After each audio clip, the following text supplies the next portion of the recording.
naming mga Sumama manggagawa. ang aking lola, Ang bitbit ang determinasyon aking 12 years old kabataan niya na magbukal sa sa People's Power Revolution. at lalong-lalo Sila rin, katulad ko, katulad natin ay tumindig para sa bayan.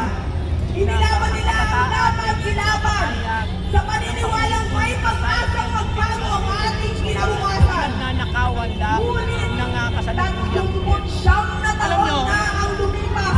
Lola na rin ang tulad ng ating mga ina. ordinaryong mga At ako'y nasa paraang panawagan lahat pa tayo rin. taxpayer. Kaya't ang tanong, bakit hanggang ngayon hindi pa rin nagbabago ang sistema?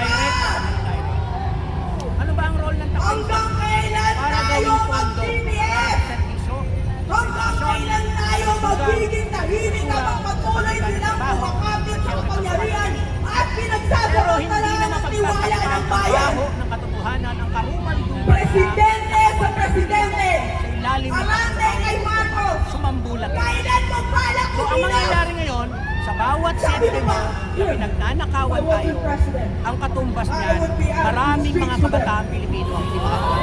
And therefore, ninanakawan. Pero ano ngayon? Kaya ngayon, Ginagamit mo ba talaga ang naman dapat mas presidente bilang manguna palusot sa para mga hindi protesta makinig? ng kabataan. Kasi kinabukasan nyo Hoy! sayang din. Maya naman kayo! Diba? Kayo yung mga tinatawag namin pag-asa ng At bayan. kumakurakot na Paano kaluluwa magiging mo? pag-asa ng Bakit bayan kayo ang dito? mga kabataan? Pag-aral kasi ninakawan po. Mula sa mabuhay! Kaya po, kasama ninyo Pero kami ngayong ginagamit sa ang panawagan institusyon, na hindi ang para lahat ng maglingkod, sampon kundi ay para dapat. magtakot, wala Pero na. kailangan ituloy natin sa Kayo! ibang pangunahin.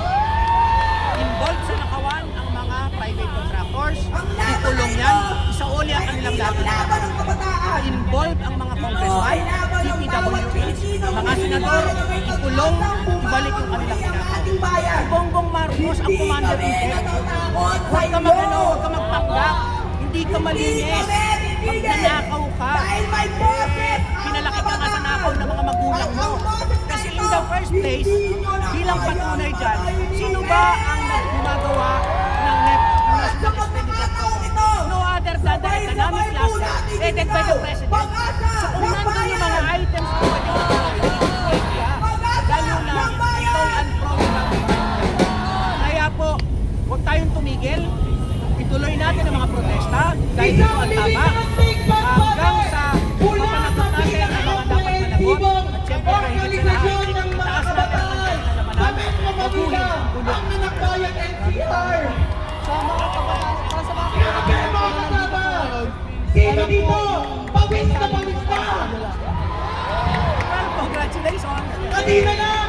Pinaglalaban niyo yung Ang iba't ibang alay ng Sana mga hindi kabataan tumatapos. mula DLSU Kasi sa totoo hanggang lang, dito isang sa kabataan, Mendoza, karugtong ng iba't mula ibang FAU at mula dun pa sa Iris. yung mga kabataang Ang kanilos tanong, doon, magparami sa tayo, aking kokote, magprotesta bakit sa loob ng mga nagawa universidad, ng sa mga mga kalsada, kabataan yun? at inaanyayahan ko mga Bakit? sa October 21, Pesa Dahil po, magrarally ang pa sistema po natin sa ng edukasyon na ay hindi iba, hindi komersyalisado. Sa simpleng salita, kung wala kang pera, hindi ka makapagawa. At lahat ng yan Hindi ay na laban tayo sa korupsyon, magtataka kasama kung yung bakit mga sektor. merong mga bagong Kaya palangay laban na kabataan, bayan no, sa Maynila. nasa inyo. Ang kayo mismo Hindi ang lang agad magbabago ang ng anak bayan lipunan, Adamson, mismo ang magpapala SDC, ng at lipunan. yes. Paglaban natin yung isang mabuting kita. Pataas ka mga Para sa pinagpapagaya, interes ng mga hindi lang ng kabataan, ng kamay nila, kundi ng iba't ibang syudad.